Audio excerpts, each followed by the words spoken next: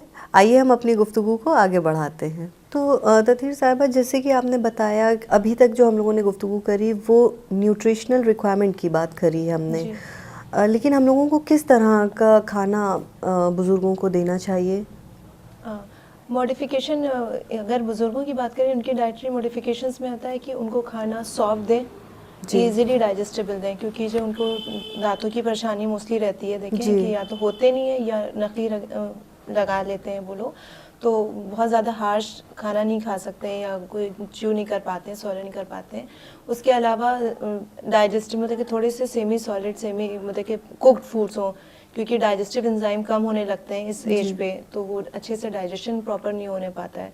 उसके अलावा जैसे फेमिलियर फूड्स उनको दें। अभी देखिए इस एज में ये होता है कि एक आप 60 ईयर्स 65 ईयर्स आप बिता के आ रहे हैं, एक फैमिली एक तरह का रूटीन फॉलो करते हैं, एक तरह की हो सकता है डाइट पर्टिकुलर कुछ रिलीजियस उस पर फॉलो करते हैं, तो एकदम से वो बहुत ज़्यादा अपनी ईटिंग हैबिट्स को चेंज नहीं कर सकते। जी। ठीक है, वो एक बन जाती है उनके, तो आप उनसे कहें कि एकदम नए नए तरीके के खाने अगर आप उनको देंगे तो वो शायद वो एक्सेप्ट ना कर पाए इतना, जी बिल्कुल, ना उनकी बॉडी कर पाएगी। जी। तो जो फेमिलियर फूड्स हैं उसी को दें, लेकिन जो है उनके फॉर्म पे, अगर उनके दांत नहीं हैं तो उस तरह से बना के दें। उसके अलावा उनको पानी ज़्यादा पिलाएं, क्योंकि जो उनको डिहाइड्रेशन की प्रॉब्लम हो सकती है।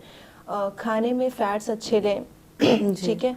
उसके अलावा जैसे फ्लैक्स सीड, वुमेन जो होती हैं 50 ईयर्स के बाद उनको थोड़ा सी कुछ प्रॉब्लम हो जाती है, जैसे एस्ट्रोजन लेवल जो हार्मोन उनका होता है वो नहीं रिलीज़ होता है, तो उनको कुछ चीज़ों की प्रॉब्लम हो जाती है। तो फ्लैक्स सीड जो अलसी का जो बीज होते हैं या तेल होता है, इस तरह की चीज़ें उनको ज़्यादा दें, एटलीस्ट 40 ग्राम पर डे। अच्छा। इस तरह से उनको वो चीज़ें दें। कॉफ़ी है, टी है, इस तरह की चीज़ें कम दें, क्योंकि इंसोम्निया की प्रॉब्लम हो जाती है, देखिए नींद नहीं आती है, जी जी। तो उसका थोड़ा सा रिस्ट्रिक्शन रखें। अच्छा, ठीक है? चाय वगैरह मतलब हाँ, कम बहुत लें? नहीं, बहुत नहीं, जैसे सोने होने से पहले से तो बिल्कुल अवॉइड करें। ओके। ठीक है, खाने से आधे घंटे पहले या थोड़ा सा शुरुआत में, जैसे कहते हैं एक एपेटाइजर की तरह पे आप वो दें, सूप दें। अच्छा, ठीक है, उससे क्या होता है वो डाइजेशन में हेल्प करता है। ठीक है, तो सूप हम किसी भी तरीके का हाँ, दे सकते हैं? वेजिटेबल सूप सबसे अच्छा है, क्योंकि जी। उसमें आपको देखिए वेजिटेबल से क्या है, आपको मिनरल्स और विटामिन्स मिल रहे हैं, जी। तो इम्यूनिटी और इस तरह से सेल्स को अच्छे से एंटीऑक्सीडेंट प्रॉपर्टीज, ये सारी चीज़ें हमको मिल जाएंगी। ठीक है, उसके अलावा सोने से पहले सबसे अच्छी चीज़ है कि अगर थोड़ा सा वार्म दूध करके थोड़ा सा गर्म करके अच्छा। आप वो दें, उससे क्या है नींद अच्छी आती है। जी। तो अल्टीमेटली वो डिप्रेशन और स्ट्रेस और इस तरह की जो चीज़ें हैं वो इससे हील अप हो जाती हैं। ओके। ठीक है, ये कुछ डाइटरी मॉडिफिकेशन है जो हम स्पेशली ओल्ड एज ग्रुप में हम लोग कर देते हैं। बिल्कुल। अच्छा, जैसा कि आप बता रही हैं, तो क्या इनकी कमी से मतलब प्रॉपर न्यूट्रिशन अगर उनको नहीं पहुंच रहा है तो कुछ प्रॉब्लम्स भी हो सकती हैं, उनको कुछ डिजीज़ हो सकती जी, है? जो डिजीजेज नॉर्मल क्योंकि न्यूट्रिएंट की कमी या ज़्यादती से प्रॉब्लम्स तो वही हो रही हैं जो हर एज ग्रुप में होती है। जैसे कि ओबेसिटी सबसे कॉमन है कि अब आप जॉब में थे, आपका एक्टिविटी लेवल कुछ और था, तो आपने उस हिसाब से आप एनर्जी ले रहे हैं, कैलोरी ले रहे हैं या जी। प्रोटीन ले रहे हैं, लेकिन अब आपका काम हो नहीं रहा, आप घर पे हैं लेकिन आपकी डाइट वैसी चल रही है। जी। तो जाहिर सी बात है आपका एक्टिविटी लेवल तो कम हो गया, वो सीडेंट्री में आप आ गए, बट आप खाना हैवी वर्कर या मॉडरेट वर्कर वाला ले रहे हैं, तो वो एनर्जी या फैट आपका एक्यूमुलेट हो रहा है। तो आप जी। देखें मोस्टली कभी कभी ऐसा होता है बुजुर्गों में कि वो ओबीज भी हो जाते हैं। जी। ठीक है, आपका वो हेल्दी रूटीन भी नहीं फॉलो कर, एक्सरसाइज भी नहीं कर रहे हैं जी, और सिर्फ बिल्कुल। अपना वही पुराना रूटीन खाने का ले रहे हैं, तो उनका ओवरवेट होने लगते हैं। इसके अलावा कुछ न्यूरोलॉजिकल डिसफंक्शन उनके हो जाते हैं कि ये डिमेंशिया वगैरह की प्रॉब्लम हो जाती है, भूलने की बीमारियां रहती हैं। जी। ठीक है, जैसे फॉलिक एसिड अगर खाने में कम है या हाई कैलोरी इनटेक है, तो जो उनका सेंट्रल नर्वस सिस्टम है वो जी। भी थोड़ा सा डिस्टर्ब हो जाता है। अच्छा। इसके अलावा एनीमिया, जैसे बताया, आयरन की कमी या विटामिन सी की कमी की वजह जी। से वो हो जाता है। इम्यून सिस्टम उनका, क्योंकि वेजिटेबल्स और मिनरल्स और ये विटामिन हमारे नहीं जा रहे होते हैं जी। खाने में, तो कुछ उनका इम्यून सिस्टम भी वीक हो जाता है। आप देखें इन्फेक्शंस वगैरह की प्रॉब्लम ज़्यादा रहती जी। है उनको, तो ये सारी प्रॉब्लम्स कुछ हैं जो उनको हो जाती है। इसके अलावा देखिए कुछ डीजनरेटिव डिजीज़ेज़ होती हैं जो इससे कि हमारे स्ट्रेस की वजह से होती हैं, जी। या फिर हाइपरटेंशन है, ये सब हमारी उस तरह की डिजीज़ेज़ में आ जाती हैं। स्ट्रेस वगैरह का रीज़न भी यही होता है कि इस एज ग्रुप में देखें लोनलीनेस की फीलिंग रहती है, जी, बिल्कुल। उनका खाने की भी कमी हो जाती है, उनको ज़्यादा भूख नहीं लगती है, जी। ज़्यादा खा नहीं रहे होते हैं, और एक सोशल गैदरिंग से भी हट जाते हैं, अपना रोज़ एक रूटीन पे जाते होते हैं, फिर जी। एकदम से अलग हो जाना, वो सब ख़त्म हो जाना, तो उसकी वजह से स्ट्रेस वगैरह हो जाता है, जो जी। कहीं ना कहीं वो आके ईटिंग पैटर्न पे आपके अफेक्ट करता है। इसके अलावा माल न्यूट्रिशन, आप देखें कि जिस तरह से ओबीज हो जाते हैं उसी तरह से कभी कभी अंडर वेट भी हो जाते हैं, जी। कि जब हम खाना सही से ले नहीं रहे प्रॉपर, जैसे प्रॉब्लम्स बताई हैं कि जी। च्यू नहीं कर पा रहे हैं, ले नहीं पा रहे हैं, या सर्जरी या क्रॉनिक कोई डिजीज़ उनको हुई भी है तो वो ऑन बेड हैं, तो भी उनको बहुत ज़्यादा अच्छे से न्यूट्रिएंट जितना, या सेमी लिक्विड डाइट पे या फुल फ्लूइड डाइट पे हैं, जी। तो जो उनके प्रॉपर न्यूट्रिशन पहुंचना चाहिए वो नहीं पहुंच रहा है, तो इसकी वजह से वो माल नरिश भी हो रहे हैं। उसके अलावा कॉन्स्टिपेशन की प्रॉब्लम बताई है, क्योंकि फिजिकल एक्सरसाइज बहुत नहीं होती है, पानी की बहुत कम जाता है, जी। तो उसकी वजह से आपके जो कॉन्स्टिपेशन की प्रॉब्लम भी बहुत ज़्यादा कॉमन रहती है ओल्ड एज जी, बिल्कुल। अच्छा, तो आप हमको ये बताइए कि हम अपने बुज़ुर्गों के लिए किस तरह से डिफरेंट रेसिपीज़ उनको दे सकते हैं, मतलब क्या खाने में हम उनको प्रोवाइड करें? देखिए सबसे अच्छा तो वही मैंने बताया कि आप थोड़ा सा गर्म दूध है जी। ये दें। बनाना बहुत अच्छी चीज़ होती है अच्छा। बुजुर्गों के लिए देखा जाए तो। स्किम मिल्क या फिर बटर मिल्क, जैसे छाछ जी, है जी, ना, जी। मट्ठा, इस तरह की चीज़ें आप उनको दे सकते हैं। इडली है ना, और स्टीम्ड चीज़ें हैं ना, उनको थोड़ा सॉफ्ट रहती हैं, वो अच्छे उनको अच्छी भी लगती हैं और उनके लिए न्यूट्रिशियस भी होती है। उसके अलावा देखिए एक चीज़ का और ख़ास ख्याल रखें, जैसे हमने पहले बताया था कि हमें अपने नंबर ऑफ़ मील्स बढ़ाना है, 7 to 8 रखना है। जी। ठीक है, तो अभी क्योंकि इतना बुजुर्गों में इतना फिजिकल एक्टिविटी भी नहीं होती है, जी। और वो बैठे बैठे कितना खाएं, तो उनके में 7 to 8 नहीं, बट हाँ 4 to 5 मील्स रखनी रहती है हमको। अच्छा। जिसमें से 3 आप मेजर मील्स रख लें और अच्छा। 1 से 2 आप स्नैक्स में रख और लें। स्नैक्स भी उनके न्यूट्रिएंट डेंस होने चाहिए। ठीक है, अच्छे थोड़ा से Nutrients होने जैसे चाहिए। वेजिटेबल्स से रिलेटेड हो या फ्रूट्स इंक्लूडेड हो उसमें। जी। ठीक है, तो इस तरह के स्नैक्स उनके लिए प्रिपेयर रखने चाहिए। तो कुछ रेसिपीज़ आप हमें बताएंगी? रेसिपीज आप ये पोहा ले लीजिए अपना, जी। तो आप उसमें वेजिटेबल्स काट के डाल दें। जी, जी। या थोड़ा सा साउथ इंडियन डिशेस में आप आ जाएं तो उपमा वगैरह होता है। अच्छा। अगर हम लोग वो घर में बना लें, उसमें भी वेजिटेबल्स वगैरह रहते हैं, वो काफ़ी अच्छा। रिच होता है ओके। विटामिन्स एंड मिनरल्स में। इस तरह की आप अपने तो dishes- दलिया, साबूदाना, इनको हाँ, भी हम लोग बिल्कुल, दे वो सकते हैं। साबूदाना तो कार्बोहाइड्रेट रिच होता है, दलिया या सोयाबीन से रिलेटेड, जैसे सोयाबीन के क्रंच आते हैं ना, तो जी उसकी आप जी। सब्जी भी बना लें, या अच्छा। आप उसको फ्राइड राइस है उसमें भी डाल सकते जी। हैं, या उसका भी आप नई नई रेसिपीज ट्राई कर सकते हैं। बिल्कुल नाजरीन, बहुत अच्छी गुफ्तगू रही हमारी ओल्ड एज ग्रुप के बारे में। अच्छा मोहतरमा, हम आपसे चाहेंगे कि हम लोगों ने 4 एज ग्रुप्स इसमें अपने एपिसोड्स में डिस्क्राइब किए, तो इन चारों को एक बार आप अगर समराइज़ कर दें, एक बार फिर से हमारे नाजरीन तक पहुंचा दें कि किस एज ग्रुप के लिए कैसा न्यूट्रिशन ज़रूरी है। देखिए, न्यूट्रिशन के बारे, इनकी इम्पोर्टेंस तो मैंने आपको सबसे पहले एपिसोड में ही बता दी थी। जी। हर न्यूट्रिएंट हर एज ग्रुप के लिए ज़रूरी है, क्वांटिटी में फ़र्क है और पोर्शन साइज़ में फ़र्क है, बस बताया गया है। बच्चों की बात की जाए तो सबसे ज़्यादा ख्याल उनके ईटिंग हैबिट्स पे रखना चाहिए, क्योंकि बच्चे न्यूट्रिएंट्स तो ले रहे होते हैं, बट उनकी ईटिंग हैबिट्स इतनी ख़राब हो जाती हैं कि वो सही से उनके न्यूट्रिएंट्स जो हैं वो उन तक पहुँच नहीं पा रहे होते हैं। डिस्क्रिशनरी फूड्स के बारे में मैंने बात की थी, उसको अवॉइड करें उस एज ग्रुप में बच्चों के लिए। उसके साथ साथ पानी के ऊपर फोकस करें। ओल्ड एज ग्रुप में भी यही है, या तमाम एज ग्रुप में बात करें, वाटर का कंटेंट हमेशा अच्छा रहना चाहिए, क्योंकि वो सबसे बेस्ट एंटीऑक्सीडेंट होता है वाटर हमारा।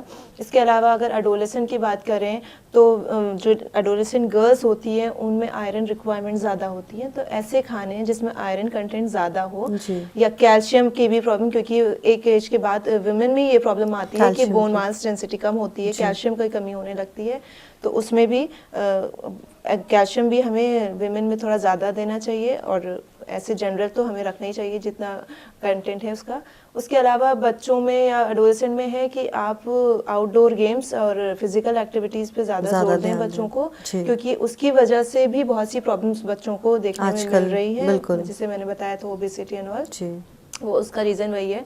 फिर अडल्ट में बात करें तो एक्टिविटी लेवल के अकॉर्डिंग हमने डिवाइड किया था कि हमें कितनी एनर्जी, कितनी प्रोटीन की ज़रूरत होती है, तो आप अपना एक्टिविटी लेवल पहले देखें कि आप किस कैटेगरी में आ रहे हैं, उसके अकॉर्डिंग अपना डाइट प्लान करें। विमेन में अगर सीडेंट्री मतलब लीस्ट की भी बात करें तो 1900 टू 2000 किलो कैलोरीज की हमें ज़रूरत पड़ती है, तो आप सबसे पहले अपना असेसमेंट लें कि आप जो डेली खाना खा रहे हैं तो इतना एनर्जी या 60 ग्राम प्रोटीन आप में जा रहा है कि नहीं जा रहा है, और कोशिश करें कि इन रिक्वायरमेंट को फुलफिल कर सकें।